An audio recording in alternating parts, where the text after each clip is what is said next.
গুরুত্বপূর্ণ কুরআন ও হাদিসের আলোকে আমাদের কল্যাণকর ওয়াজ নসিহত ফরমাইবেন উক্ত মাদ্রাসার সাবেক শিক্ষক, সুনামধন্য শিক্ষক হযরত মাওলানা মুফতি মুহাম্মদ ওয়াহিদুজ্জামান সাহেব।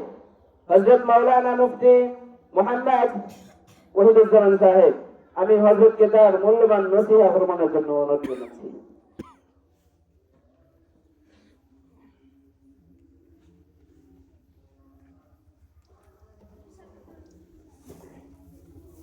উক্ত জলসার যিনি প্রধান মেহমান, প্রধান বক্তা, প্রধান আলোচক, উনি আমাদের মাঝে এসে উপস্থিত হয়েছেন। আপনারা যারা আশেপাশে ঘোরাফেরা করতেছেন, দয়া করে আপনারা প্যান্ডেলে এসে বসে যান। হুজুর অনেক দূর থেকে এসেছেন, শুধু ঢাকা থেকে। তো মুসাফির মানুষ, উনি আপনাদের জন্য দোয়া করবেন, গ্রামবাসীর জন্য দোয়া করবেন এবং এই মাদ্রাসার জন্য দোয়া করবেন। এই জন্য আশেপাশে যারাই আছেন, যত সালেকিন ভাই যারাই আছেন, আপনারা একটু কষ্ট করে আপনারা উক্ত মাহফিলে এসে যান। আলহামদুলিল্লাহ আলহামদুলিল্লাহ নাহমাদুহু ওয়া নুসাল্লি আলা রাসূলিহিল কারীম। أما بعد فقد قال الله تعالى في القرآن الكريم وفي فرقانه الحميد.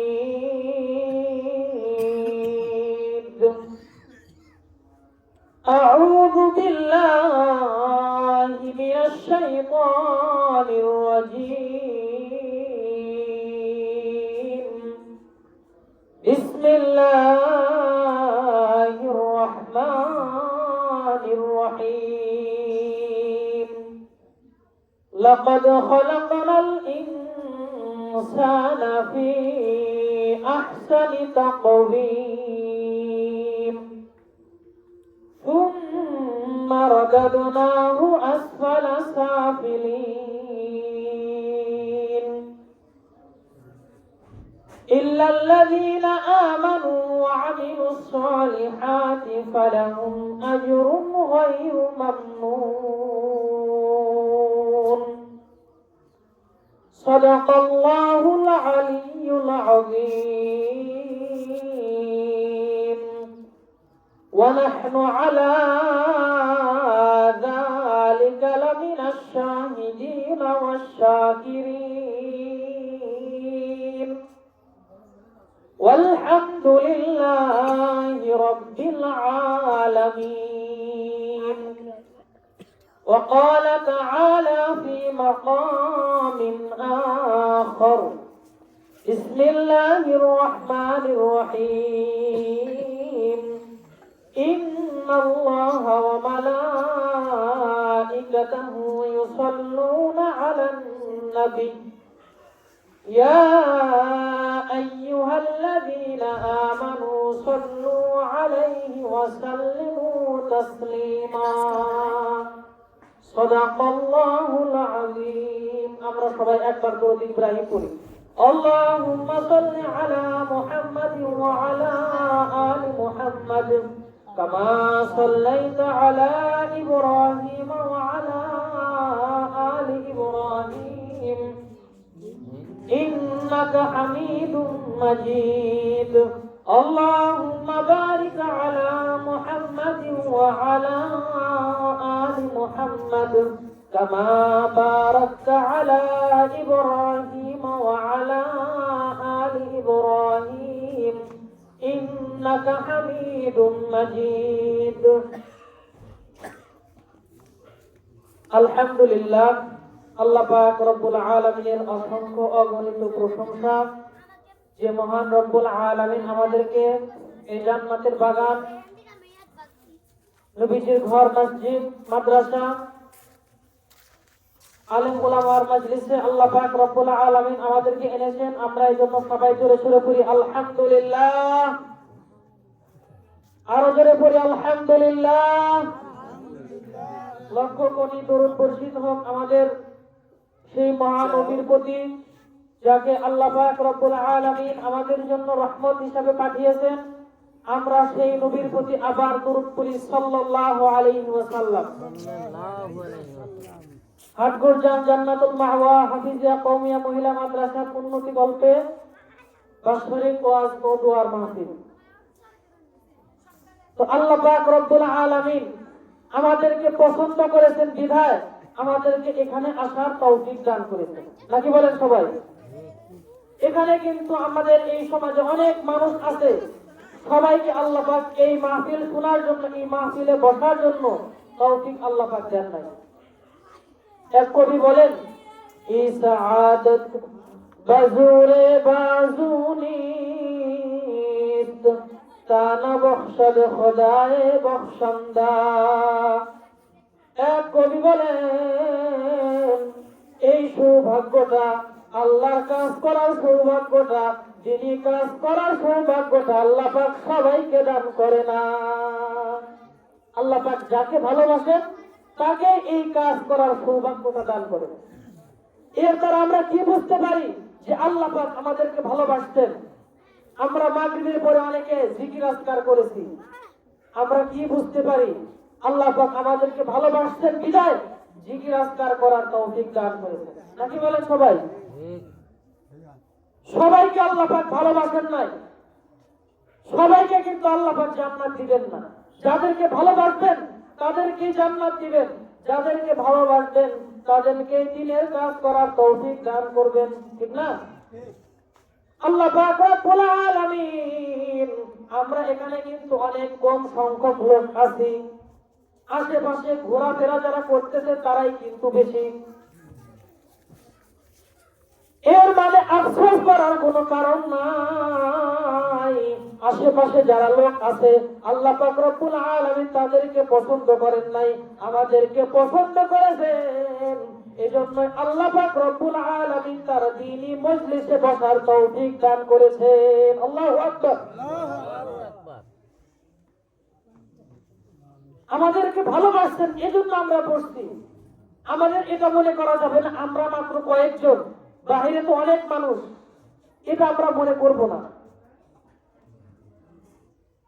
এক আল্লাহর ওলির ঘটনা মনে পড়লো। এক আল্লাহর ওলি অনেকদিন যাবত আল্লাহর ইবাদত করতেছে। একদিন শয়তান এসে বলতেছে কি, এ আল্লাহর ওলি, তুমি যে আল্লাহর ইবাদত করো, তুমি যে জিকির করো, আল্লাহ কি তোমার ডাকে সাড়া দেয়?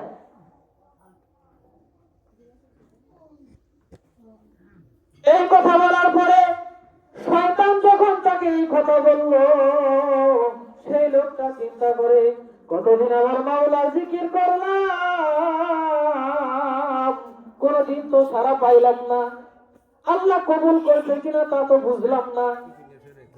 ওই আবেগ ব্যক্তিটা সে চিন্তা করলো, যেহেতু আল্লাহ সাড়া দেয় নাই, তার মানে হয়তো আল্লাহ কবুল করে নাই। সবাই পড়ে না আউযুবিল্লাহ।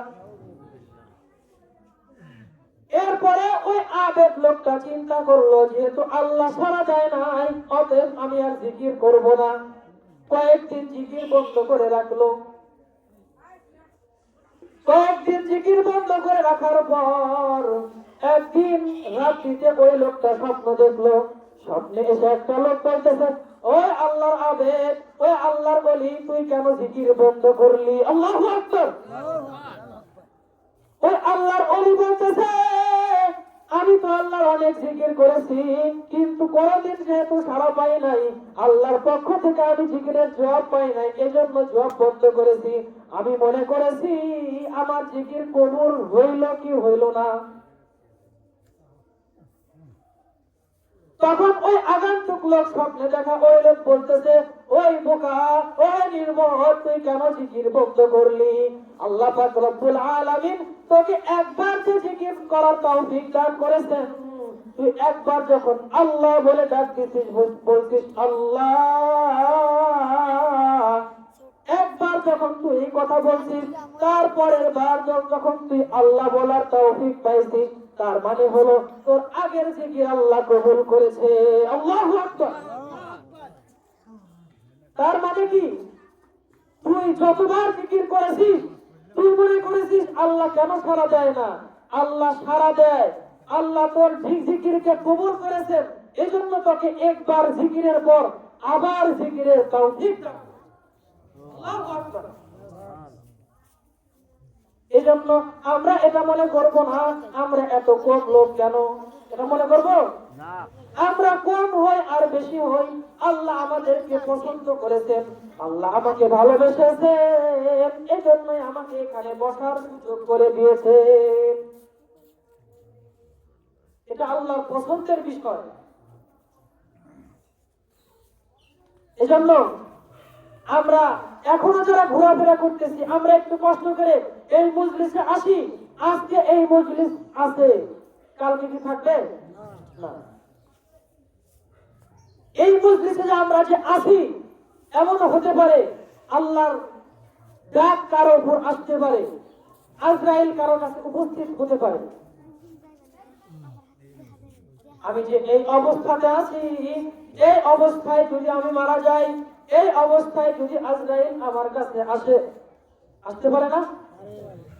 আজরাইল আসিলে কারো কৈফত চলবে না। সবাই পড়ি, আজরাইল আসিলে কারো কৈফত শুনবে না। আজরাইল আসিলে কারো কৈফত মানবে না। মানবে? এই অবস্থায় আমরা যে আছি, এই অবস্থায় যদি আজরাইল আসে কিয়ামতের ময়দানে, যে অবস্থায় আপনি মারা গেলেন, এই অবস্থায় আপনি কিয়ামতের দিন উঠবেন। আল্লাহু আকবার।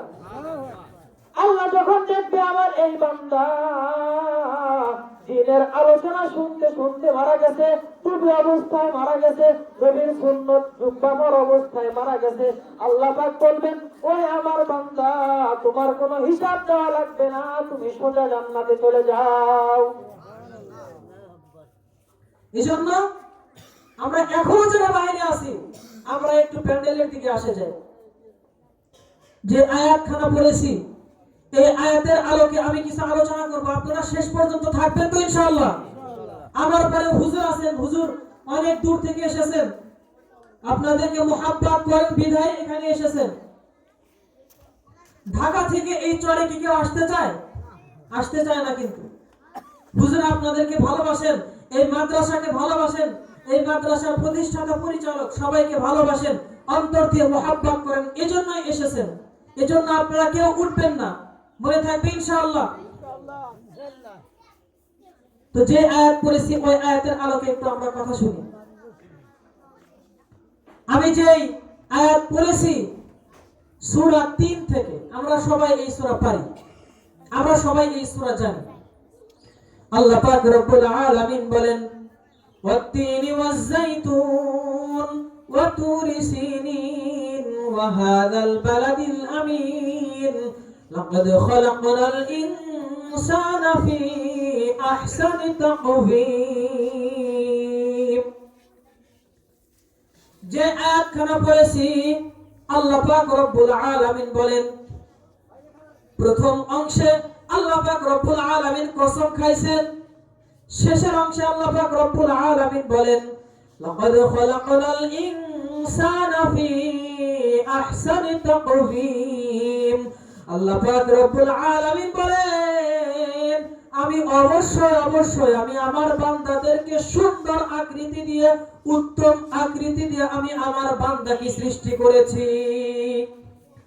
আমরা যে মানুষ, আমরা কালো হই আর সাদা হই, আমরা লম্বা হই আর খাটো হই, আমাদের কে বানাইছেন? সবাই বলেন, কে বানাইছেন? সেই আল্লাহ ঘোষণা দিয়েছেন। আল্লাহ পাক রব্বুল আলামিন বলেন, আমি অবশ্যই আমি আমার মানব জাতিকে, আমি মানুষ জাতিকে অনেক সুন্দর আকৃতি দিয়ে বানাইছি। এর দ্বারা আমরা কি বুঝি?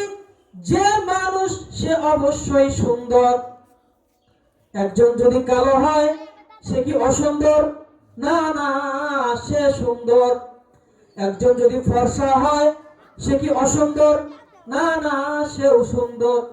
একজন যদি প্রতিবন্ধী হয়, আমার আল্লাহ বলেন সেও সুন্দর। তোমরা তাকে ছোট মনে করতে পারো, কিন্তু আমি আল্লাহ তাকে সুন্দর করে বানাইছি।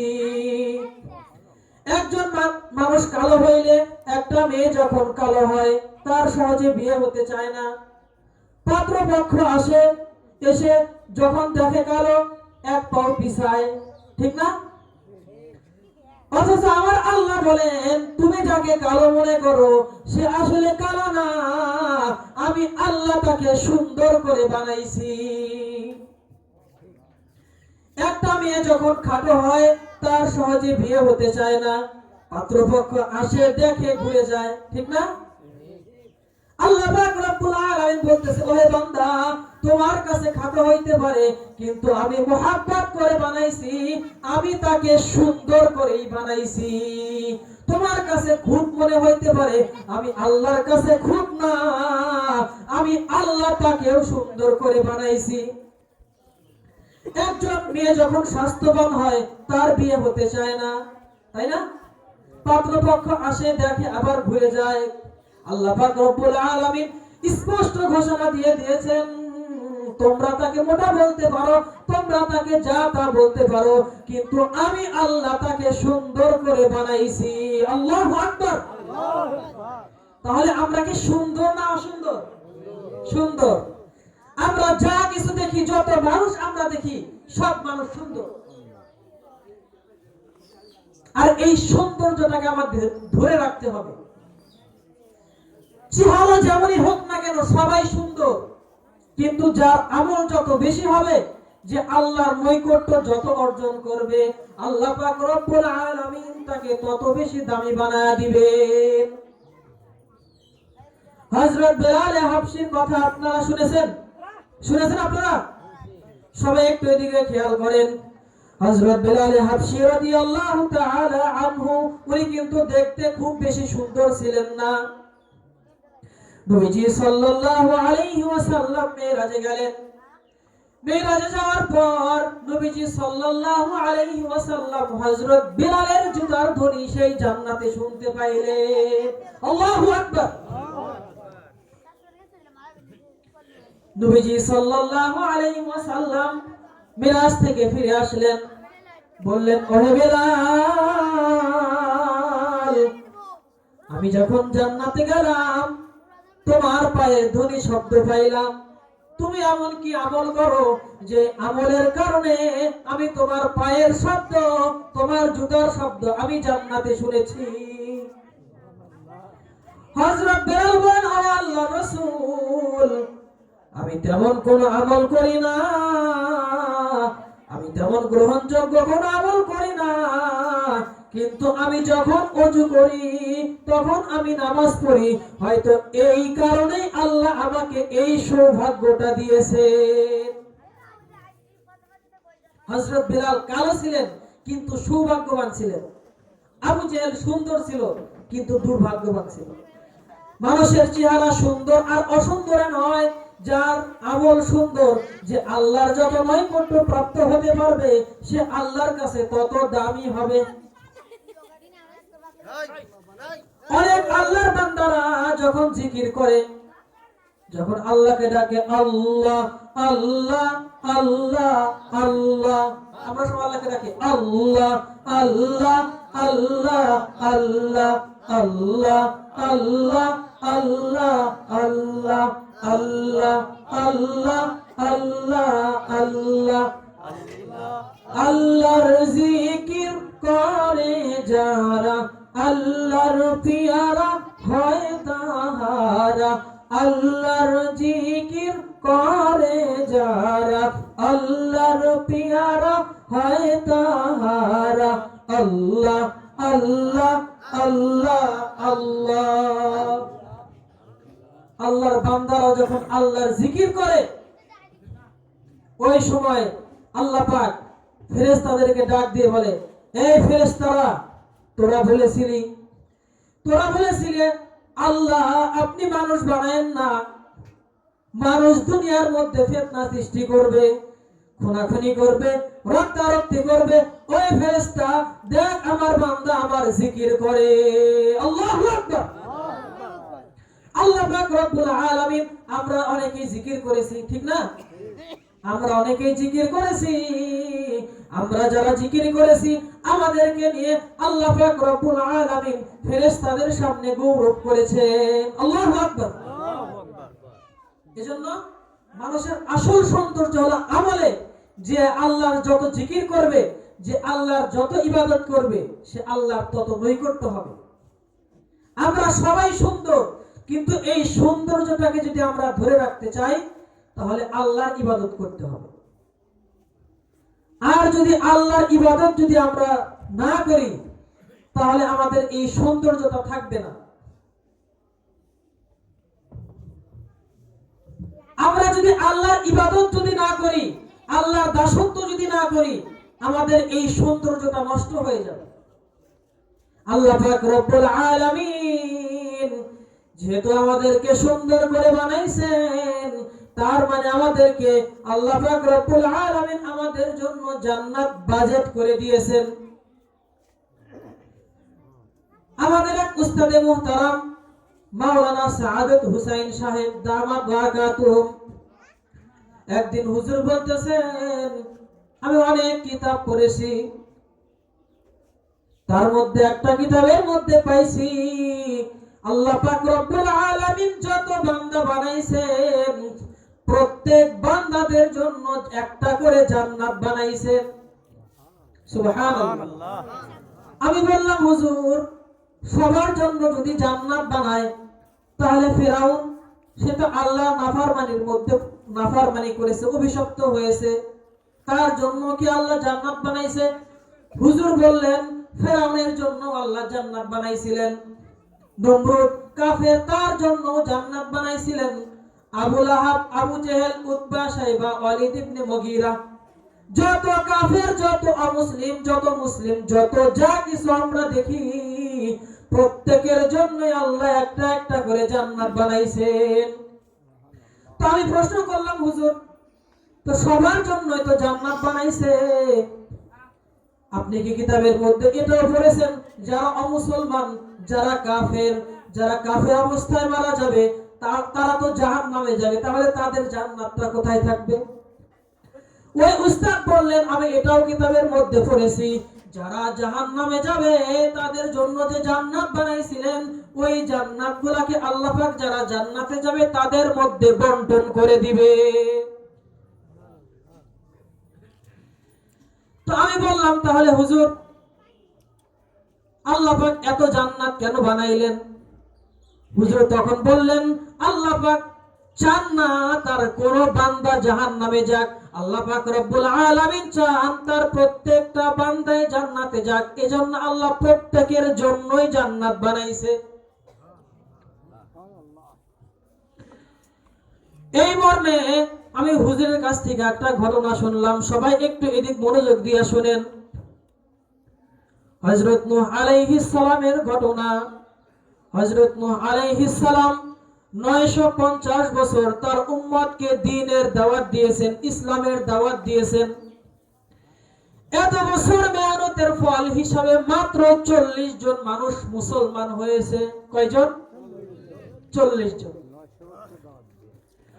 হযরত নূহ আলাইহিস সালাম এতদিন দাওয়াত দিলেন, মাত্র 40 জন মুসলমান হলো, মাত্র 40 জন আল্লাহর পথে আসলো। আর অন্য যারা ছিল সবাই আল্লাহর বিরোধিতা করতে লাগলো। কাফেররা কাফের হিসাবেই থাকলো, অমুসলিমরা অমুসলিম হিসাবেই থাকলো।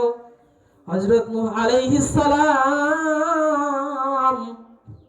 950 বছর পর যখন দেখলেন অমুসলমানদেরকে, কাফেরদেরকে যতই দাওয়াত দেই কোনো কাজ হচ্ছে না, তারা জুলুম করতে আছে। হযরত নূহ আলাইহিস সালাম আল্লাহর কাছে বদদুয়া করে দিলেন, বললেন, হে আল্লাহ, এই দুনিয়ায় যত কাফের আছে, কোন কাফেরের ঘর বাড়ি, কোন কাফেরের অস্তিত্বই তুমি রাখিও না। আল্লাহ পাক রব্বুল আলামিন হযরত নূহ আলাইহিস সালামের এই দোয়াকে কবুল করলেন। হযরত নূহ আলাইহিস সালাম তখন বললেন, হে আল্লাহ, আপনি যে ওদেরকে শাস্তি দিবেন, কিসের মাধ্যমে শাস্তি দিবেন? আল্লাহ পাক রব্বুল আলামিন বললেন, আমি তাদেরকে বন্যার পানির মাধ্যমে, নিচ থেকে পানি উঠবে, সেই পানির মাধ্যমে ঝড় দিয়ে, তুফান দিয়ে আমি সমস্ত কাফেরদেরকে ধ্বংস করে দিব। নূহ আলাইহিস সালাম আল্লাহকে বললেন, হে আল্লাহ, তাহলে আমি কিভাবে বুঝবো যে আল্লাহর শাস্তি আসবে, মানে কোন সময় আসবে, কিভাবে বুঝবো, যাতে করে আমি মুসলমানদেরকে নিয়ে, মুমিন বান্দাদেরকে নিয়ে নিরাপদ আশ্রয় স্থানে যাইতে পারি? আল্লাহ পাক রব্বুল আলামিন হযরত নূহ আলাইহিস সালামকে বললেন, ও হে নূহ, তোমার উম্মত এবং তোমরা যে রান্না করো, যখন সেই চুলার নিচ দিয়ে যখন পানি আসতে থাকবে, যখন পানি উঠতে থাকবে, তুমি তখন ভাববে আল্লাহর শাস্তি সন্নিকটে, অতএব তুমি সমস্ত মুসলমানদেরকে নিয়ে তুমি নৌকা বানাবে বা নৌকায় উঠবে এবং সবাইকে নিয়ে তুমি নিরাপদ আশ্রয়ে চলে যাবে। তো হযরত নূহ আলাইহিস সালাম এর স্ত্রী একদিন রান্না করতেছেন। রান্না করার পরে দেখলেন যে নিচ দিয়ে পানি উঠতেছে। হযরত নূহ আলাইহিস সালামের স্ত্রী বললেন, ওহে আল্লাহর পয়গম্বর, এখন তো চুলার নিচ দিয়ে পানি ওঠে। হযরত নূহ আলাইহিস সালাম তার উম্মতদেরকে নিয়ে একটা বড় নৌকা বানাইলেন। নৌকা বানানোর পর সমস্ত মুসলমান যারা 40 জন যারা ছিলেন সবাইকে ওই নৌকার উপর রাখলেন। প্রাণীকুল ওদেরকেও ওই নৌকার উপর রাখলেন। নৌকার উপর যখন রাখলেন, আল্লাহ পাক হুকুম করলেন, তুমি যদি পাহাড়ে যাও, ওই পাহাড় 12 মাইল উঁচু। কত মাইল? 12 মাইল। উনি সেই পাহাড়ে গিয়ে নৌকা ভিড়ালেন। মাঝখানে পানি বাড়তে বাড়তে যত অমুসলিম ছিল সবাইকে আল্লাহ পাক ধ্বংস করে দিলেন। সমস্ত কাফেরকে ধ্বংস করার পর আল্লাহ পাক রব্বুল আলামিন হযরত নূহ আলাইহিস সালামকে বললেন, ও হে নূহ, তোমার কথা অনুযায়ী আমি আমার বান্দাদেরকে ধ্বংস করে দিয়েছি, তুমি একটা কাজ করো। হযরত নূহ আলাইহিস সালাম বলেন, ওগো আল্লাহ, আপনি আমাকে কোন কাজের কথা বলেন? আল্লাহ পাক রব্বুল আলামিন বললেন, ও হে নূহ, তুমি মাটি দিয়ে পুতুল বানাও, মাটি দিয়ে তুমি তক্তা বানাও, মাটি দিয়ে তুমি অমুক বানাও, তমুক বানাও। হযরত নূহ আলাইহিস সালাম আল্লাহর হুকুম অনুযায়ী মাটি দিয়ে পুতুল বানাইতে লাগলেন, মাটি দিয়ে হাড়ি বানাইতে লাগলেন, মাটি দিয়ে অনেক কিছু বানাইলেন। আল্লাহ পাক বললেন, ও হে নূহ, তুমি এই মাটিগুলোকে রোদ্রে দাও। নূহ আলাইহিস সালাম বললেন, আল্লাহ, তুমি আমাকে কি বুঝাইতে চাইতেছো? আমি এটা দিয়ে কি করব? আল্লাহ পাক বললেন, ও হে নূহ, আমি যা বলেছি তুমি তাই করো। সেই কথা অনুযায়ী হযরত নূহ আলাইহিস সালাম ওই পুতুলগুলোকে, ওই মাটিগুলোকে রোদ্রে শুকাতে দিলেন। রোদ্রে শুকাতে দেওয়ার পর সেটা যখন শক্ত হইল, যখন সেটা ধরার যোগ্য হইল, আল্লাহ পাক রব্বুল আলামিন বললেন, ও হে নূহ, ওই সমস্ত পুতুলগুলোকে তুমি নিয়ে আসো। হযরত নূহ আলাইহিস সালাম ওই সমস্ত পুতুলগুলোকে নিয়ে আসলেন। নিয়ে আসার পর আল্লাহ পাক হুকুম করলেন, তুমি এগুলাকে ভেঙে ফেলো। কি করো? ভেঙে ফেলো। হযরত নূহ আলাইহিস সালাম বলেন, ও আল্লাহ, আমি কষ্ট করে এগুলাকে বানাইছি, তুমি কেন ভাঙতে বলতেছো? আল্লাহ পাক রব্বুল আলামিন তখন নূহকে বললেন, ও হে নূহ, তুমি তো এগুলা মাত্র কেবল বানাইছো, তুমি তো শুধু বানাইছো, তুমি আর মধ্যে রূহ দাও নাই, তাই তোমার মায়া লাগতেছে। আর আমি আবার ওই বান্দা যাদেরকে আমি ধ্বংস করেছি, আমি তাদেরকে নিজ হাতে বানাইছি, আমি তাদের জন্য জান্নাত নির্মাণ করেছি, আমি ওই বান্দাদেরকে নিজ হাতে বানাইছি শাস্তি দেওয়ার জন্য। আমি ওই বান্দাকে কি শাস্তি দেওয়ার জন্য বানাইছি? তুমি শুধু কেবল বানাইছো তাই তোমার মায়া লাগতেছে, আর আমি আল্লাহ যাদেরকে বানাইলাম আমি ওদের জন্য জান্নাত নির্মাণ করলাম, আমি ওদেরকে খাওয়াইলাম, আমি ওদেরকে পড়াইলাম, আমিও তো চাইছিলাম ওরা জান্নাতে যাক। ওহে নূহ, তুমি তো এই দোয়া না করে, তুমি তো তাদের জন্য দোয়া না করে, তুমি তো তাদের জন্য এই দোয়া করতে পারতা, আল্লাহ তুমি আমার উম্মতকে হেদায়েত দাও। আল্লাহু আকবার। আল্লাহ পাক বললেন, এই তুমি এই কথা কেন বললে? তোমার তো এটা বলা উচিত ছিল, আল্লাহ তুমি ওদেরকে হেদায়েত দাও, তাহলেই তো আমি হেদায়েত দিতাম। তুমি হেদায়েত না আছে, তুমি তাদের জন্য দোয়া করলে। আমার তো ওই সময় কষ্ট হয়েছিল, আমার ওই সময় কষ্ট হয়েছে। তো আল্লাহ পাক রব্বুল আলামিন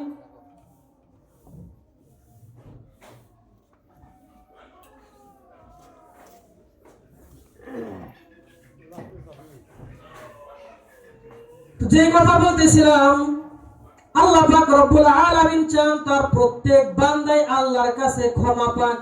আল্লাহ পাক কি চান? প্রত্যেকে কি পাক? ক্ষমা পাক, আল্লাহর কাছে মাফ পাক। আল্লাহ পাক এটা চান। আল্লাহ পাক বড় সুন্দর করে আমাদেরকে বানিয়েছেন।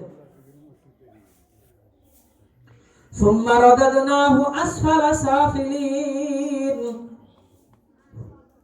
আল্লাহ পাক রব্বুল আলামিন পরের অংশের মধ্যে বলেন, তারপর আমি তাদেরকে হীনগ্রস্তদের মধ্যে সবচাইতে হীনগ্রস্তদের তালিকায় অন্তর্ভুক্ত করি। আল্লামা ইকরিমা রাহমাতুল্লাহি আলাইহি বলেন, এর দ্বারা আল্লাহ পাক বুঝাইছেন মানুষকে আমি যুবক থেকে বৃদ্ধ করে দেই। মানুষ যখন যুবক থাকে তখন এক অবস্থা থাকে, যখন বৃদ্ধ হয় তখন আরেক অবস্থা। আমরা যারা এখানে আছি ম্যাক্সিমাম বৃদ্ধ। তো আমরা যখন যুবক ছিলাম তখন অনেক কিছু করতে পারতাম, এখন সেই বয়সের ভারে আমরা অনেক কিছুই কিন্তু আর করতে পারি না। তো এক মুফাসসির এটা লিখেছেন যে আমি মানুষকে হীনগ্রস্তদের মধ্যে হীনগ্রস্ততায় ফেলে দেই। আর কিছু কিছু মুফাসসিরিনে কেরামগণ লিখেছেন যে আমি মানুষকে ধ্বংসের দিকে ফেলে দিব।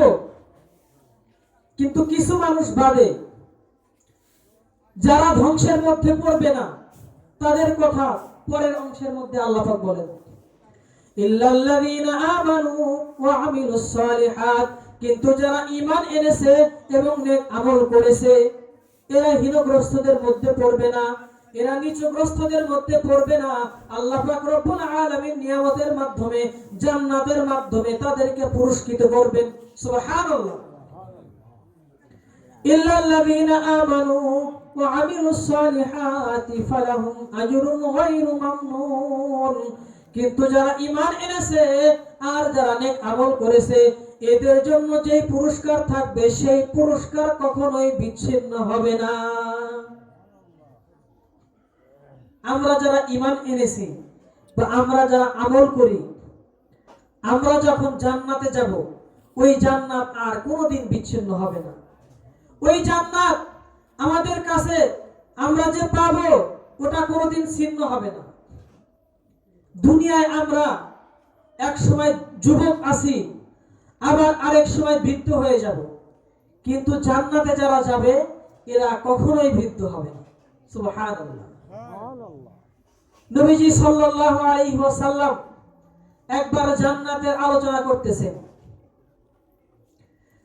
আলোচনা করতে গিয়ে নবীজি সাল্লাল্লাহু আলাইহি ওয়াসাল্লাম বললেন যে কোনো বৃদ্ধ বা কোনো বৃদ্ধা জান্নাতে যাবে না। এই কথা শুনে এক মুরব্বী, এক চাচা, উনি আলোচনা ছেড়ে চলে যাচ্ছে। উনি চিন্তা করলেন আমি বৃদ্ধ, আমি তো জান্নাতে যাব না, আমার আলোচনা শুনে কি লাভ, আলোচনা না শুনে কি লাভ। নবীজি সাল্লাল্লাহু আলাইহি ওয়াসাল্লাম ওই বৃদ্ধাকে ডাকলেন আর বললেন আমি তো বলেছি কোন বৃদ্ধ কোন বৃদ্ধা জান্নাতে যাবে না। তার মানে হলো তুমি যখন জান্নাতে যাবে আল্লাহ পাক তোমাকে টকবগে যুবক বানায়া দিবে। তো আমরা যে জান্নাতে যাব, জান্নাতের অফুরন্ত নিয়ামত, জান্নাতের অফুরন্ত নিয়ামত। জান্নাতে কেউ বৃদ্ধ হবে না, জান্নাতে কেউ ক্লান্ত হবে না, জান্নাতে কেউ অসুস্থ হবে না। জান্নাতের পরিবেশ বেশি শীতও থাকবে না, বেশি ঠান্ডাও থাকবে না। আমরা বেশি শীত পড়লে অনেক ক্ষেত্রে আমরা নামাজ পড়তেও চাই না। বেশি গরম পড়লে আমরা অনেকে খালি গায়ে নামাজ পড়ি, আছি না অনেকে? আমরা অনেককে জানি এরকম, যখন গরম পড়ে মসজিদে না গিয়ে ঘরে নামাজ পড়ে খালি গায়ে। কি গায়ে? খালি গায়ে, একদম টুপিও পরে না। অথচ আমরা যদি সঠিকভাবে যদি আল্লাহর হুকুম পালন করি, যদি আল্লাহকে ডাকি, আল্লাহ পাক রব্বুল আলামিন জান্নাতে আমাদেরকে মনোরম পরিবেশ দান করবেন। সুবহানাল্লাহ।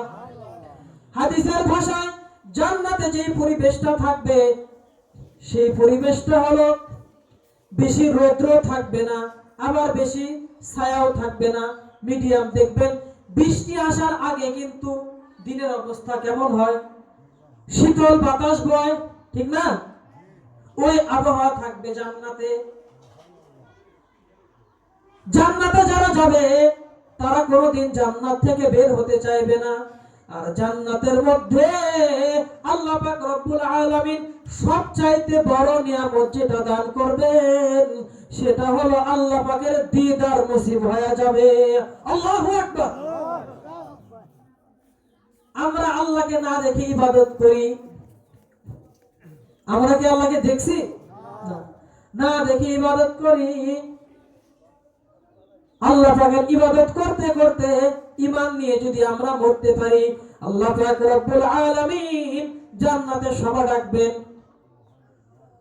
যত মানুষের যারা পরিমাণ ঈমান ছিল, এদেরকে জাহান্নাম থেকে বের করে জান্নাতে দেওয়া হবে। জান্নাতে দেওয়ার পরে আল্লাহ পাক রব্বুল আলামিন বান্দাদেরকে ডাকবে, বলবে, ও বান্দা, তুমি আমাকে না দেখে জিকির করেছো, তুমি জিকির করেছো আল্লাহ আল্লাহ আল্লাহ আল্লাহ আল্লাহ। যারা আল্লাহর প্রকৃত বান্দা তারা কিন্তু দেখবেন অনেক লম্বা টাইম ধরে জিকির করে। চরমনার মুজাহিদরা, রসুল পরের সালিকিনরা, এদের মধ্যে অনেক সময় অনেক মানুষকে এরকম দেখা যায়, যখন তারা জিকির করে, যখন আল্লাহকে আল্লাহ বলে ডাক দেয়, আল্লাহ, যখন আল্লাহকে জোরে সোরে যখন ডাক দেয়, তখন তাদের অন্তরের মধ্যে জোশ এসে যায়, ঠিক না? আল্লাহ পাক রব্বুল আলামিন ওই বান্দাদেরকে ডাক দিবে আর বলবে, ওহে আমার বান্দা, ওহে আমার বান্দা, তুমি আমাকে ডেকেছো, তুমি আমার জিকির করেছো, তুমি আমাকে দেখার জন্য ছটফট করেছো। ওহে আমার বান্দা,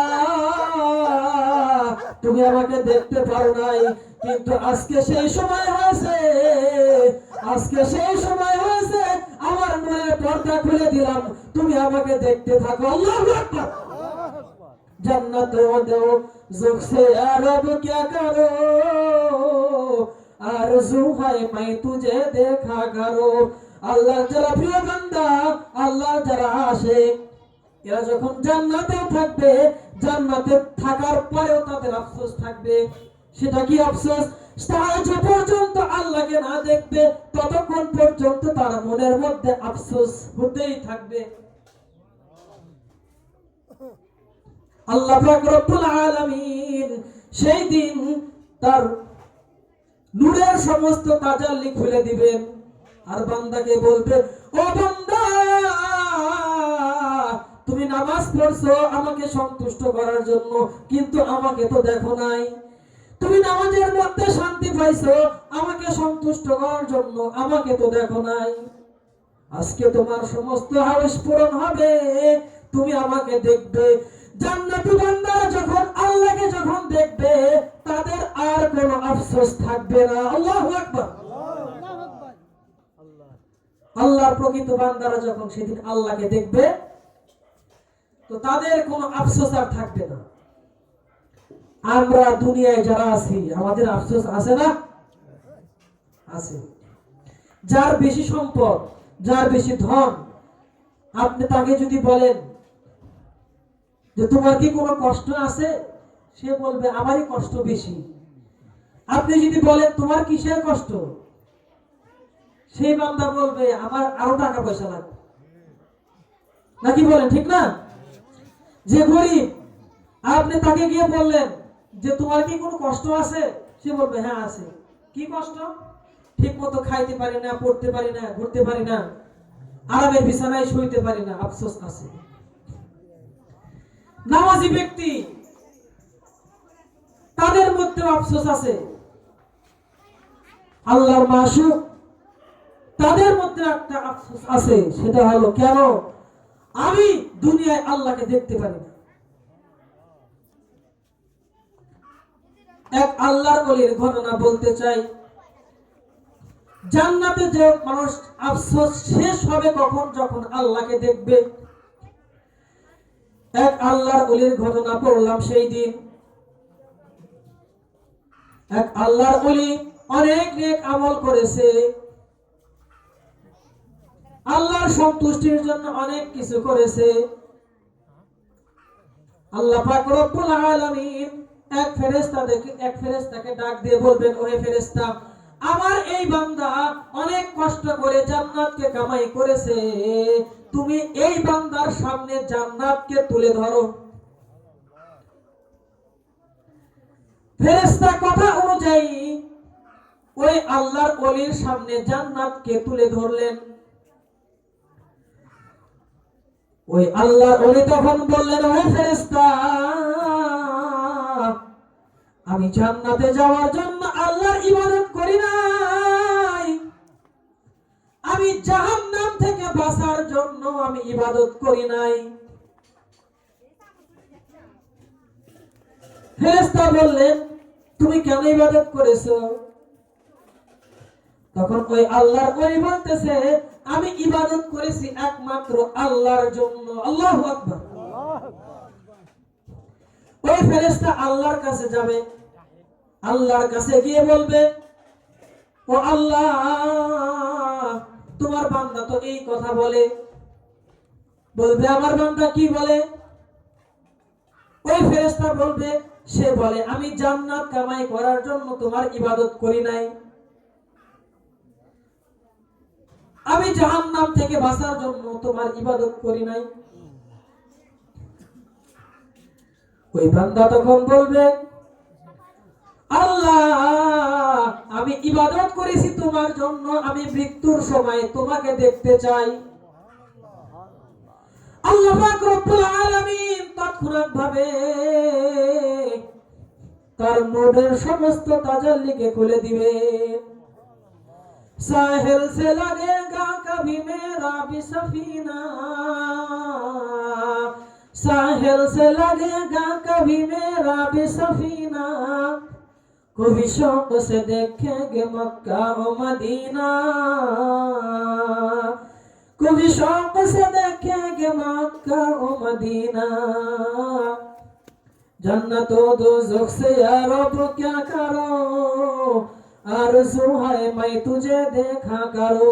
আল্লাহু আকবার। তো যে কথা বলতেছিলাম, মানুষের আফসোস শেষ হবে কখন জানেন? যখন তারা আল্লাহকে দেখবে। আল্লাহ পাক রব্বুল আলামিন সেই দিন বান্দাদের সামনে কুরআন তেলাওয়াত করবেন। কি তেলাওয়াত করবেন? কুরআন। মুফাসসিরিন ইকরাম লিখেছেন, আল্লাহ পাক রব্বুল আলামিন সেই দিন তেলাওয়াত করবেন।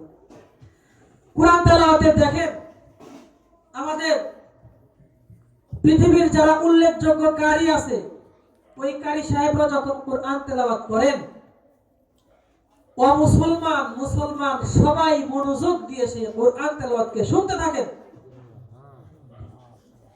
এই মাদ্রাসার ছাত্রীরা কোরআন তেলাওয়াত করে না?